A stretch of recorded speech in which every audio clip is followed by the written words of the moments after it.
Kofi is very big foodie. అవునా? అయ్యయ్యో! Very big foodie. అప్పుడు 3 days కి రోజు 3 days కూడా తినలేదంటే కూడా ఏ పర్లేదు ఇచ్చేసి నేనే తింటాను. అవునా? సెట్స్‌లో ఓకే. Third one?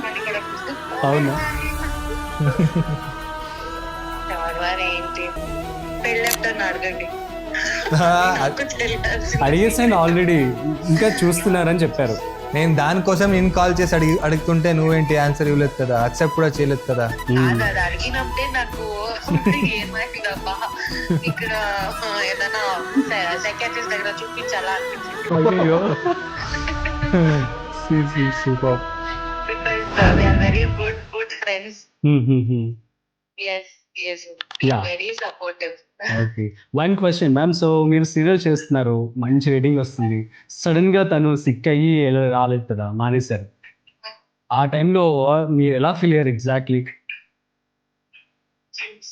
అంటే first I was very concerned about his health because అది రికవర్ అవ్వాలి లేదంటే లైఫ్ లాంగ్ ఆ పెయిన్ ఉంటుంది అనేది ఒకటి ఉంది.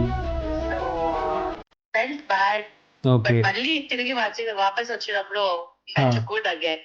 ఓకే. సూపర్బ్. యాహ్! సూపర్బ్ అండి. Thank you so much. మీరు అండ్ ముఖేష్ గారు మళ్ళీ ఒకసారి మనం పాడ్‌కాస్ట్ చేద్దాం. ఖచ్చితంగా. ఓకేనా? Yeah! Yes. Thank you so much ma'am. ఇలాంటి మరిన్ని ఇంట్రెస్టింగ్ పాడ్కాస్ట్ కోసం సబ్స్క్రైబ్ చేసుకోండి Raju Pasupeti podcast YouTube channel. అలాగే మన ఇన్‌స్టాగ్రామ్ లో రాజ్_పసుపేటి అని చెప్పి ఒక పేజ్ ఉంటుంది. ఆ పేజ్ ని ఇప్పుడే వెళ్ళి ఫాలో అవ్వండి.